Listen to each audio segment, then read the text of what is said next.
Hello, it's Diane. Today I'm going to talk about a book called Wicked Burn by Rebecca Zanetti. It's part of the Realm Enforcer series, so you would probably need to go back and read the first one if you want to follow them in order, but in fact they're all standalone novels.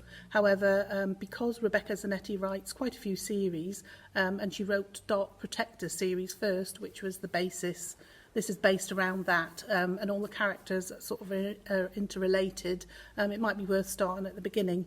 They're all available on Overdrive, and I've got to say I got pretty hooked while we're in lockdown, just because they're sort of completely out of the norm. You can't relate them to our life at all. They're based partly in Ireland, and it goes between Ireland and America. And various other places, in fact, in the other series. So if you fancy something that'll just, and it's an adventure story and hot romance combined. So there's always a romance, which is the centre of the story, but there's also some kind of adventure. The men are all big, strong, handsome, very commanding, and the women are always feisty, don't need rescuing, but get sucked in by the fact that they're attracted to the men. So this one is about a witch called Simone, who is on the Witches' Council, which rules all the witches in the world. And she's not the normal witch in that she's made a life for herself in the human world, amassed money and power outside as well. And someone has framed her for doing something so wicked that she's called back to be judged by the Witches' Council. And if she's found guilty, she will be put to death. So in comes someone who she used to have a romance with many, many years ago. It ended badly, and he's a demon, so he's like the best demon in the world, or the most feared demon in the world, not the best. The most feared demon in the world, very handsome, of course, very strong.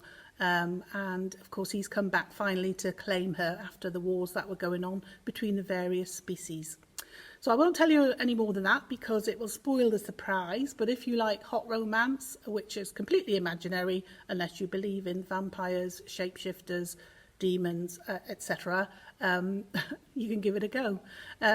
She's also written another series called, I think it's called Deep Ops, which I haven't read any of yet, but I think they're more based in the human world, as in they're a team who come together and work in America, sort of FBI type teams. So but again, they're romance. There's always quite a lot of sex in these books, all the ones I've read anyway so far, so if you're easily offended, don't bother reading them. But having said that, they're hooked on a really good adventure story, and I like the fact that she starts off with the people meeting. They go on and have children, and then through the various books the children are growing up as well, and then later on, they're young adults and they start to have their own adventures. So, it's quite a good series to follow in that there's all some kind of adventure because there's been wars between the species, etc.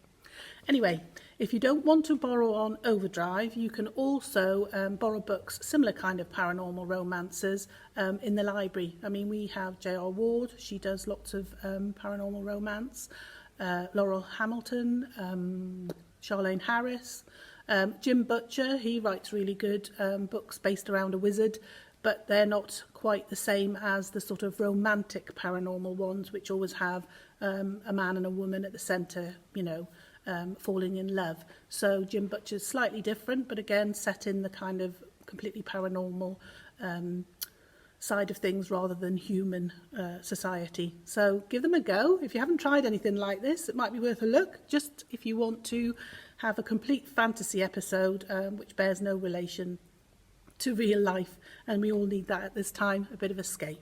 So I hope you enjoy them, and let me know how you get on. Right, bye then.